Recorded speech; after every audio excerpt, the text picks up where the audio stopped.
Bom, então vamos continuar aqui com a nossa formação, né, da intercessão. E agora o último tópico que a Clau me passou foi sobre a Lectio Divina, a leitura orante da Palavra de Deus. Então a gente vai falar sobre isso também, que é muito importante. Antes de eu falar da Lectio Divina, eu gostaria também de dar uma dica aqui, um conselho, né, com relação a principalmente a oração do terço, né? Então assim, gente, o Santo Terço, ele é uma oração, o Santo Terço é uma oração, o Rosário, né, é uma oração a ser rezada diariamente, né? Então, Nossa Senhora pediu rezar o terço todos os dias, né? Na época ela disse para evitar a guerra, para que a guerra acabe, né? Então, você imagina que se por meio da oração uma guerra pode ser evitada, imagina o terço rezado pela nossa família, rezado pelas situações que a gente coloca diariamente diante de Deus. Então, o poder que tem o rosário, né? A gente sabe que o Padre Pio, por exemplo, chamava o rosário de arma, né? Onde é que está minha arma? Ele dizia, cadê minha arma? E ele estava falando do rosário, né?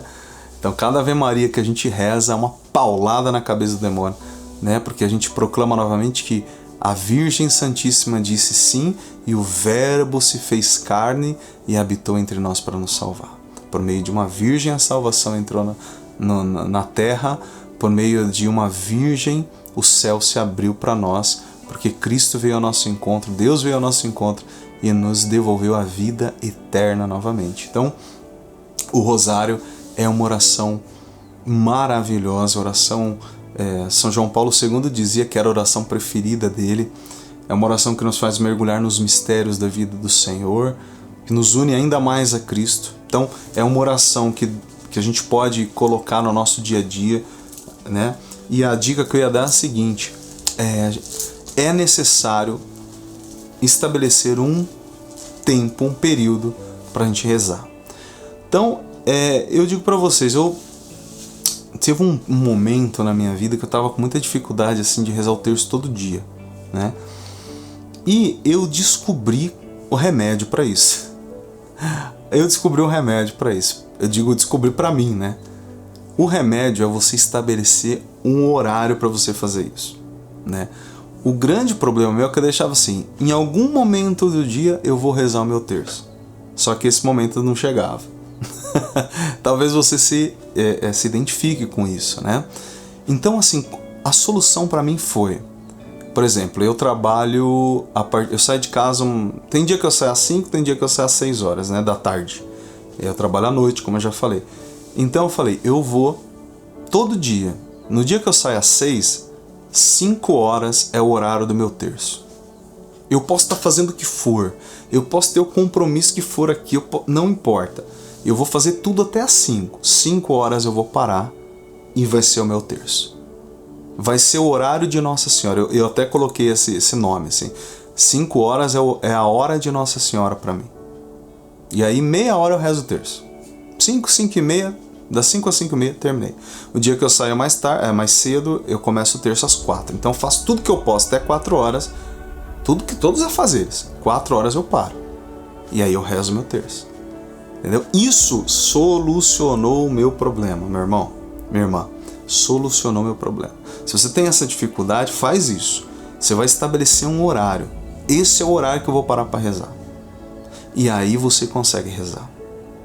Isso é interessantíssimo. É batata, como a gente diz.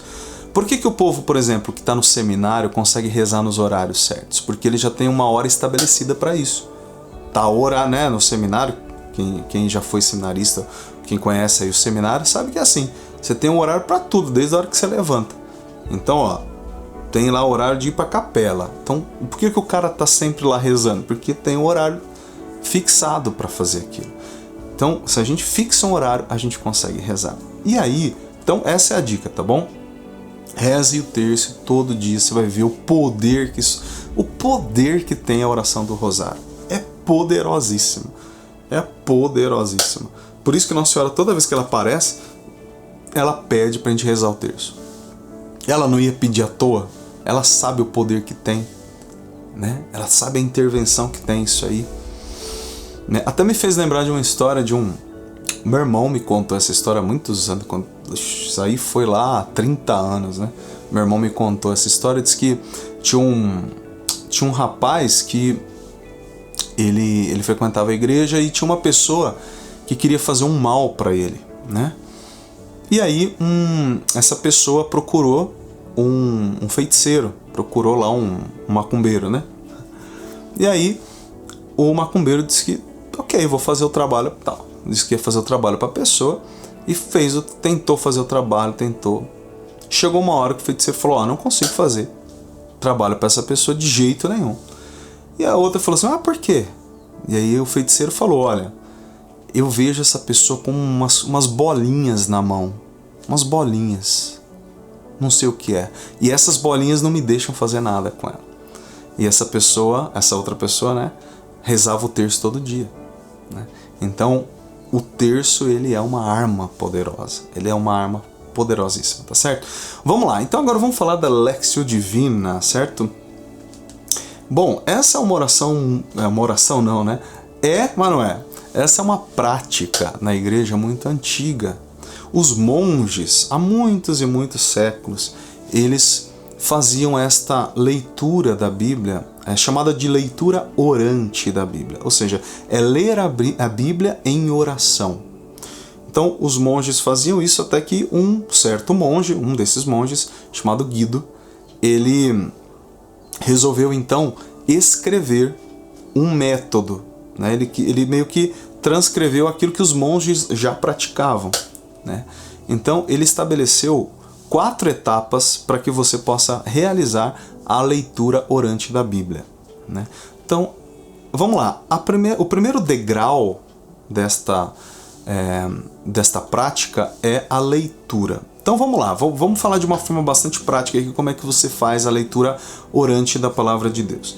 Primeira coisa, procure um lugar tranquilo. Sem isso, você não vai conseguir rezar. Então procure um lugar tranquilo. Estabeleça um horário, talvez até naquele horário que você vai rezar o terço, pode ser um outro horário também. Estabeleça um horário, um lugar tranquilo. Para alguns talvez seja de manhãzinha, né, quando o pessoal ainda está dormindo, você acorda antes.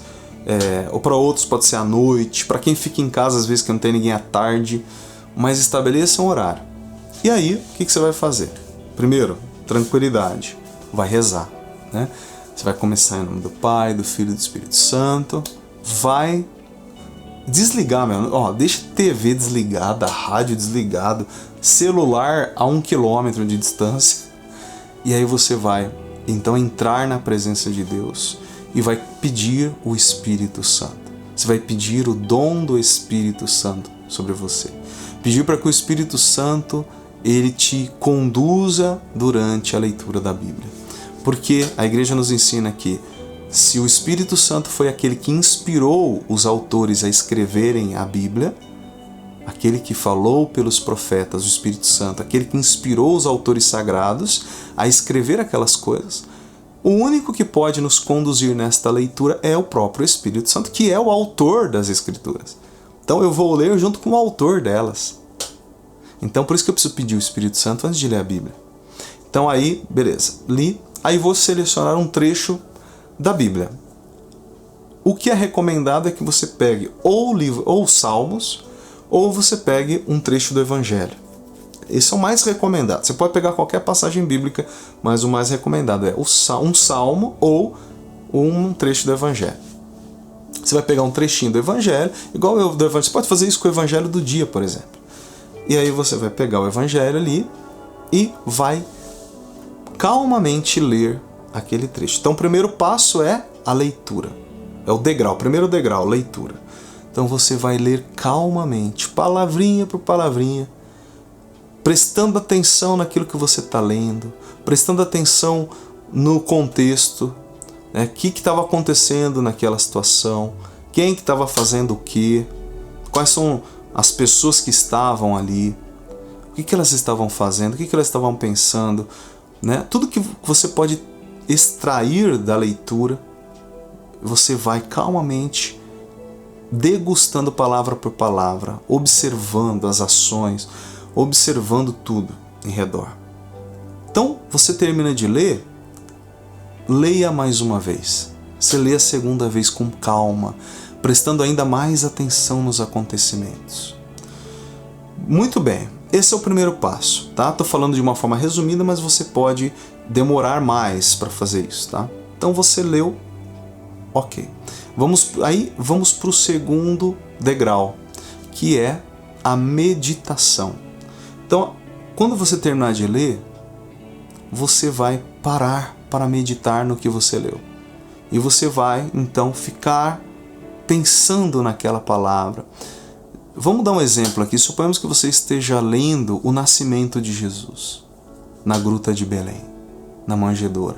E aí você entra, você cria aquela imagem mental e você entra, você contempla tudo que está acontecendo. Você medita sobre cada um daqueles acontecimentos, Jesus que nasceu. Aí você observa o Senhor que está ali na manjedoura. Você observa a Virgem Maria, São José, os animais. Você observa os pastores que chegam para anunciar, que viram os anjos anunciando o nascimento do menino. De repente os reis magos. Então você vai meditando sobre aquele... Você vai olhando para toda aquela cena e vai pensando no que aquilo traz de mensagem para você. Qual é a mensagem que Deus tem através daquela palavra para você, né? O que Deus quer falar para você naquele momento? Então é meditar, é mergulhar naquilo que você acabou de ler, né? Ou, por exemplo, um outro trecho, quando Jesus fala: eu sou a luz do mundo, quem não anda comigo caminha nas trevas, né? E quem me segue terá a luz da vida. Então você para e começa a pensar naquelas palavras, entende? Ou seja, não é só ler, mas é começar agora a pensar sobre aquelas palavras. Mas tudo conduzido pelo Espírito Santo. O que eu tenho que pensar sobre isso? O que Deus pode me falar? O que Deus quer me mostrar? E aí você começa a refletir, a meditar, a pensar demoradamente sobre aquelas palavras. Eu sou a luz do mundo. Eu sou a luz do mundo. Quem caminha comigo não anda nas trevas, mas vai ter a luz da vida. Então eu começo a pensar que eu preciso estar com Jesus. Eu começo a pensar que se eu não ando com Ele, eu estou na escuridão. Entende? Eu começo a interpretar aquilo. Depois vem o terceiro degrau, que é a oração. Então, a partir daquilo eu começo a dizer: Senhor, o Senhor é a luz do mundo, Senhor. O Senhor é a luz. Senhor, eu peço que o Senhor me ilumine, que eu nunca caminhe nas trevas, Senhor, mas que o Teu Espírito Santo sempre me ilumine meu caminho, me mostre o que eu tenho que fazer, que eu sempre consiga estar perto. Entendeu? Você vai falando com Ele, você vai respondendo. E aí você deixa Deus falar no seu coração também. E a oração vai te conduzir ao último degrau, que é a contemplação. Que aí é o momento de silenciar. Fechar os teus olhos, silenciar e deixar Deus falar com você. Deixar Deus te mostrar a vontade dEle. É entrar no templo de Deus, na presença de Deus, e deixar com que Ele te fale, com que Ele te transforme. Porque a palavra de Deus é eficaz, ela está viva. A palavra de Deus é viva. Então o próprio Deus vai agindo no teu coração, vai atuando no teu coração, na tua mente. O próprio Deus vai curando a tua mente, vai curando o teu coração, vai te libertando por meio da contemplação. É o momento de fixar o olhar em Deus. E a partir daquela palavra, deixar Deus falar com você, deixar Deus iluminar o teu interior, deixar Ele agir, deixar Ele falar, deixar Ele transformar. É a contemplação. Entende? Então é um degrau, é uma escadinha de 4 degraus que você vai subindo. Ela te leva, como diz o monge, né? Te leva da terra ao céu, né? A base desta escada, o primeiro degrau está na terra, mas o último degrau já está no céu. Então ela te leva da terra até a contemplar as coisas celestiais. Entende? Ela te leva uma escadinha, uma escada muito alta. Então, se você fizer isso, você pode demorar aí 15 minutinhos do seu dia para fazer isso. Você vai ver o que a palavra de Deus vai fazer na tua vida. Porque nós entendemos que a palavra de Deus, e a igreja nos ensina isso, a palavra de Deus é viva. A palavra de Deus é o próprio Cristo. A igreja nos ensina num documento chamado Dei Verbum, que a Santa Igreja venera, adora, porque é o próprio Cristo, né? A palavra de Deus, adora a palavra de Deus, que é o próprio Cristo, da mesma maneira que adora o corpo, sangue, alma e divindade do Senhor no Santíssimo Sacramento, na Eucaristia. Porque a palavra de Deus é Cristo e Ele está vivo. Então, quando eu leio, não é uma palavra do passado, é uma palavra viva, a palavra agora, que está agora atuando. Assim como um coração que neste momento está pulsando, e na Eucaristia o coração de Jesus está pulsando, Jesus está inteirinho ali vivo, a palavra de Deus está vivo também. Então, se eu não posso ir na igreja, né, naquele momento para ir lá fazer uma adoração ao Santíssimo, então a palavra de Deus ela tem essa eficácia, porque é o próprio Cristo ali vivo. A palavra de Deus é o coração de Jesus pulsando diante de mim, falando comigo, a boca de Cristo falando comigo naquela hora, e Ele está agindo, não é só falar, mas Ele está agindo. É uma palavra que me toca, mas que me transforma ao mesmo tempo. Entende? Então essa é a eficácia da leitura da Lectio Divina, ou leitura orante da palavra de Deus. Aqui a Clau colocou para a gente falar, porque há uma prática que vai te ajudar a cultivar a tua vida de oração, né? Então, o rosário, aqui fica a minha dica, o terço todo dia, num horário estabelecido, e eu digo, a palavra de Deus, a meditação da palavra diariamente. Você pega o evangelho do dia, vai meditar o evangelho do dia, faz essa... Então, ou seja, não é só ler, é uma leitura que vai me levar até Deus, uma leitura que eu passo da leitura para meditação, para oração, para contemplação. É mais profundo do que apenas ler o Evangelho. Porque às vezes a gente pega lá no celular mesmo o Evangelho do dia, dá uma lidinha rapidinha, né? Ah, tá bom, já sei qual é o Evangelho do dia. Não é assim que a gente faz às vezes? Então, mas a leitura orante é outra coisa. É encontro com Deus. É experiência com Deus. Entende? E Deus vai agindo e me transformando. É outra coisa. Tá certo?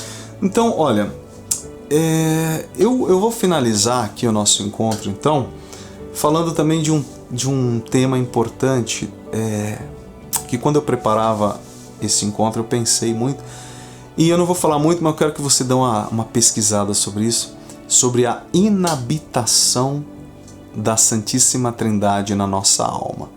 Inabitação. Então vai ficar uma lição de casa aqui, tá bom? Inabitação. O que é a inabitação da Trindade na alma do fiel?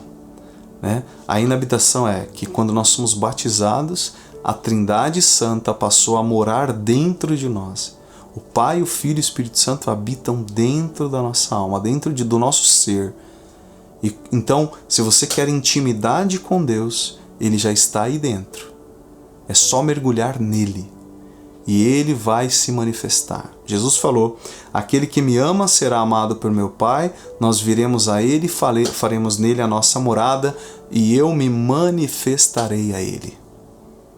Aquele que guarda a minha palavra, eu me manifestarei a Ele. Que é quando Jesus permite esse encontro pessoal com Ele. E aí a Trindade passa a morar em nós. Então, em vez de eu ficar buscando o Senhor longe, Ele habita dentro de mim. Então, se eu quero uma intimidade com Deus, uma vida de oração, eu preciso entender essa questão da inabitação da Trindade. E aí eu vou cultivar a minha intimidade com o Pai, o Filho e o Espírito Santo, que habitam dentro de mim. Tá bom? Então fica aí a lição de casa, tá bom? A inabitação da Santíssima Trindade, até um tema aí para vocês conversarem na terça-feira, tá bom? Gente, então é isso. Eu teria muitas outras coisas para falar. Espero que aquilo que foi proposto tenha sido cumprido, né? Nós sempre teremos o que falar sobre a vida de oração e sobre a intercessão. É um tema que não tem fim, tá certo? Então, é isso, gente. Eu agradeço pelo convite, agradeço a Clau, ao Hamilton, agradeço também a toda a comunidade Divina Graça, né? Divina Graça, ao Gilson e a Lena, que são os fundadores. Eu até perguntei aqui para Clau, né? Quem quer tá aqui, o Gilson e a Lena. Quero agradecer imensamente pelo convite. Espero que esta formação tenha alimentado o teu coração e te motivado a buscar intimidade com Deus, vida de oração, né, e estabelecimento de horários para oração, tá bom? Que o nosso Senhor Jesus Cristo possa nos abençoar.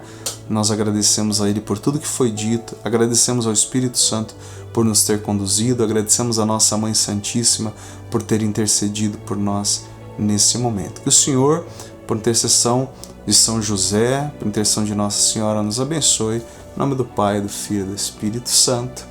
Amém.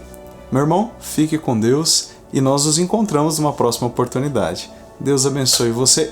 Peraí, se inscreva no canal aqui, tá bom? Não deixa de se inscrever. Deus abençoe. Um abraço.